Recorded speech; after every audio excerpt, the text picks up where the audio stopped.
El Barça jugará la final de la Supercopa ante el Real Madrid después de ganar en los penaltis al Real Betis de Pellegrini. En el vídeo de hoy analizaremos la gran primera parte de los de Xavi gracias a las apariciones constantes de los dos interiores, tanto Pedri como Gavi, la buena presión sobre el rival en los primeros metros y finalmente las correcciones del Betis para igualar el partido en la segunda parte.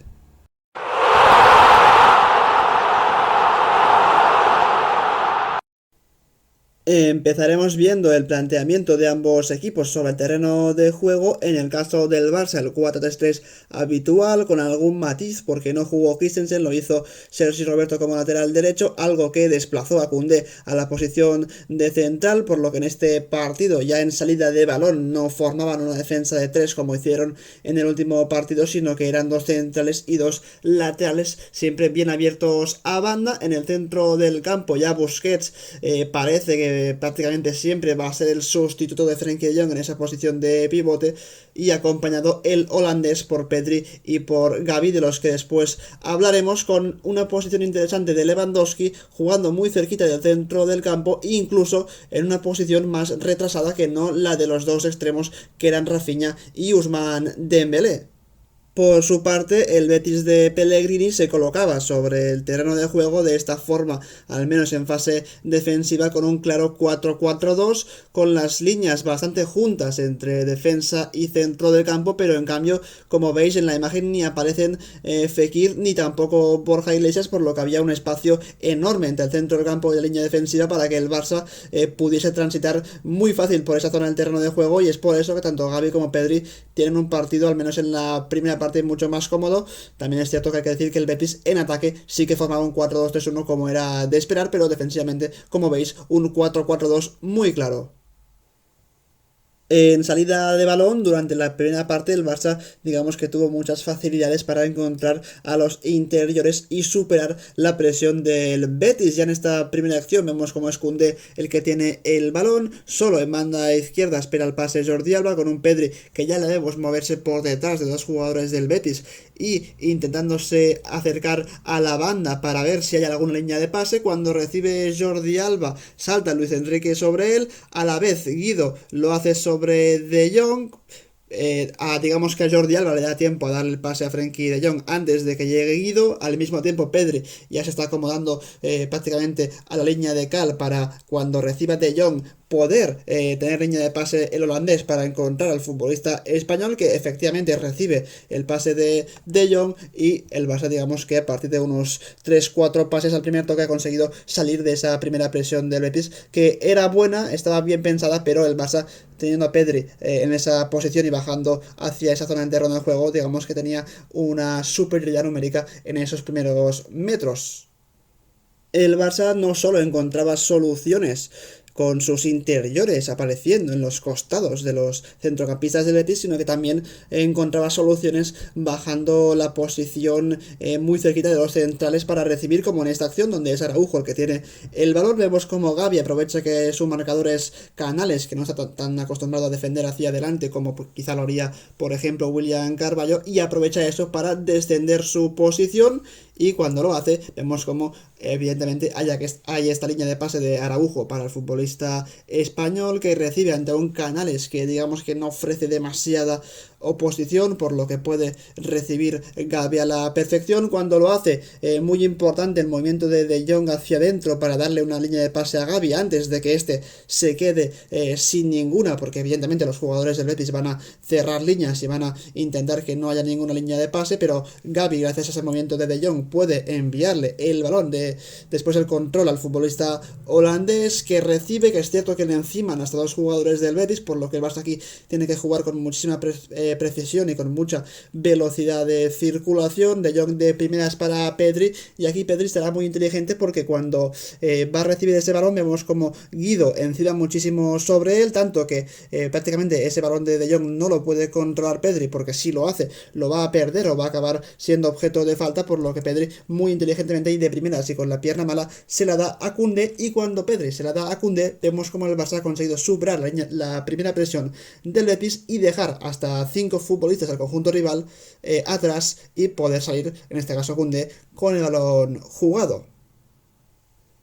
A todas estas facilidades del Barça para superar la presión del Betis hay que añadir el hecho de que el conjunto de Pellegrini estaba dejando muchísimo espacio entre lo que es la línea del centro del campo y la línea de ataque formada por Borja Iglesias y Fekir. Aquí vemos todo el espacio que hay, por donde se mueven tanto Gavi como Pedri, en este caso Koundé, a quien va a encontrar esa Pedri que recibe del futbolista francés y cuando lo hace también con la misma facilidad con la que Koundé ha encontrado a Pedri, Pedri va a encontrar a Gavi muy fácilmente y lo que demuestra esa cierta pasividad quizá en la presión del Betis es que una vez recibe Gavi de Pedri vemos como lo hace prácticamente en parado, prácticamente en estático y con los futbolistas del Betis es cierto que están colocados, que están aguantando, pero digamos que el Barça con bastante facilidad, con pocos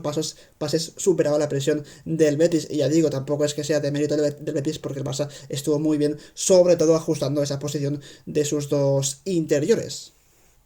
En la misma primera parte también es cierto que hay momentos donde el Betis se crece, donde quizá la presión empieza a ser mucho mejor, como en este caso donde Araujo tiene el balón, Borja Iglesias le cubre muy bien la línea de pase hacia Frenkie de Jong, que intenta buscarse un espacio yéndose hacia la izquierda de Borja Iglesias, al mismo tiempo Pedri ve que Araujo está en problemas y por lo tanto retrasa su posición ante Guido para intentar recibir y evidentemente aquí Araujo encuentra el pase hacia Pedri, que es cierto que tiene muy encima a Guido, pero al menos hay línea de pase para el futbolista español, ya que De Jong en este caso está tapado por Borja Iglesias y lo mejor de todo, aquí el Barça lo hace muy bien y es que tiene superioridad numérica, porque si el Barça juega rápido y a un toque encontrará ese futbolista libre, que en este caso es De Jong. Cuando Pedri recibe, vemos como De Jong está libre, el futbolista español se la da de primeras al futbolista holandés y ahora sí De Jong puede recibir, conducir con muchos metros, con mucho espacio para pensar y continuar con la acción del Barça.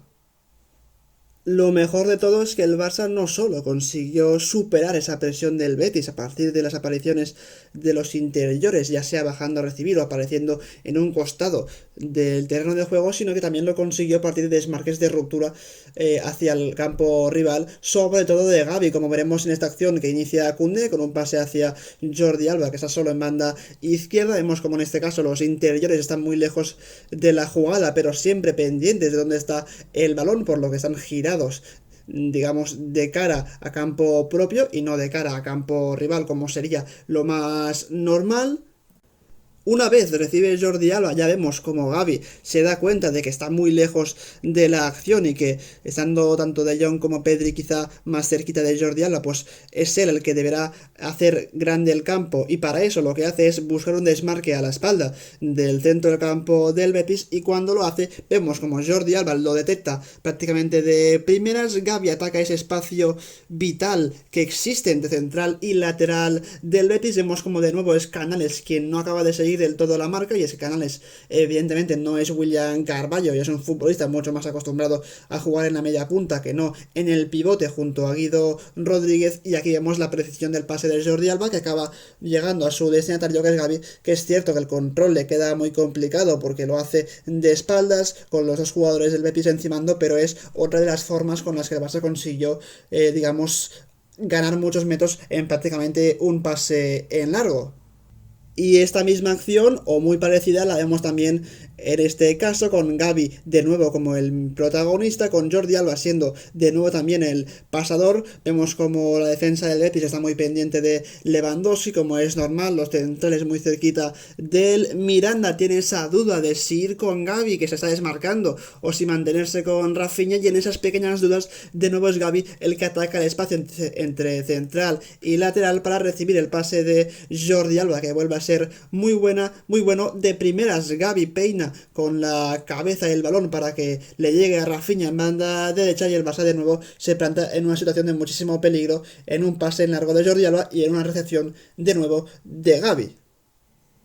A todo esto hay que añadirle la gran presión que hizo el Barça de Xavi para anular por completo al Betis, al menos como digo en los primeros minutos de la primera parte. Vemos como el Betis lo que intenta es que Canales sea el receptor del balón, pero el Barça muy inteligentemente lo que hace es colocar a Lewandowski y a Rafinha en la frontal del área, y ambos pendientes tanto de su central como de Canales. Pedri por si acaso también está pendiente de Canales, por lo que de forma directa o indirecta hay tres hombres sobre Canales estén más o menos juntos sobre él, y a su vez pues por detrás vemos a Pedri con Guido también muy cerquita de él, Dembélé a zona intermedia con el lateral derecho del Betis, y por el otro costado, aunque no se ve, Sergi Roberto también pendiente de Miranda, por lo que es una presión muy efectiva que obliga a Claudio Bravo a jugar en largo. ¿Qué es lo que cambia Pellegrini para que el partido dé un giro por completo, o al menos consiga evitar que el Barça tenga tantas facilidades durante los 90 minutos? Pues bueno, bien, lo que hace Pellegrini es lo que era evidente y lo que todos pensábamos que iba a hacer. Lo primero es cerrar líneas. Vemos aquí como ya tanto Borja como Fekir están mucho más cerca del centro del campo de lo que lo estaban en la primera parte, por lo tanto líneas mucho más juntas para que los interiores del Barça no puedan recibir, y también evidentemente muy interesante la entrada de William Carvalho, que le da al equipo mucho más físico, que se junta con Guido en ese doble pivote, por lo que ahora cualquier recepción de Pedri o de Gavi va a ser siempre con un futbolista tan físico como es William Carvalho encima, por lo que no van a poder girar tan fácilmente, por lo que no van a poder recibir con nada de seguridad, con nada de calma. Así que esas son un poco las dos claves del cambio que hizo el partido gracias a la intervención en el descanso de Pellegrini. No solo eso, también se incrementa la presión sobre el rival, van más arriba porque evidentemente necesitan marcar un gol para empatar el partido. Vemos como Fekir está con Koundé, Rodri con Sergi Roberto, William José en este caso con Busquets, que entró después, que entró más tarde por Borja Iglesias, Guido entre Busquets y Gavi, digamos pendiente de los dos en una zona intermedia, William Carvalho con Pedri para anularlo por completo, y Luis Enrique en banda izquierda con Jordi Alba, por lo que es una muy buena presión del Betis para anular al Barça por completo. Esto evidentemente en fase defensiva, cuando tocaba esperar a los ataques del Barça, pero en cambio en fase ofensiva el Betis también tuvo algún que otro cambio, como por ejemplo que Canales ya no estaba sobre el terreno de juego, y el futbolista que bajaba a encostarse entre los dos centrales era el propio William Carvalho, que estuvo en todos lados, que es un futbolista que es cierto que no parece demasiado técnico, pero que tiene muchísima calidad, y aquí vemos cómo se coloca entre los dos centrales para progresar, para darle un jugador extra a esa salida de balón del Betis, y con Fekir retrasando su posición porque en la primera parte, digamos que el futbolista francés estaba muy arriba y seguramente bastante aislado, pues en la segunda baja a recibir y le da a otro hombre en esos primeros Betis, en esos primeros metros a la salida de balón del Betis.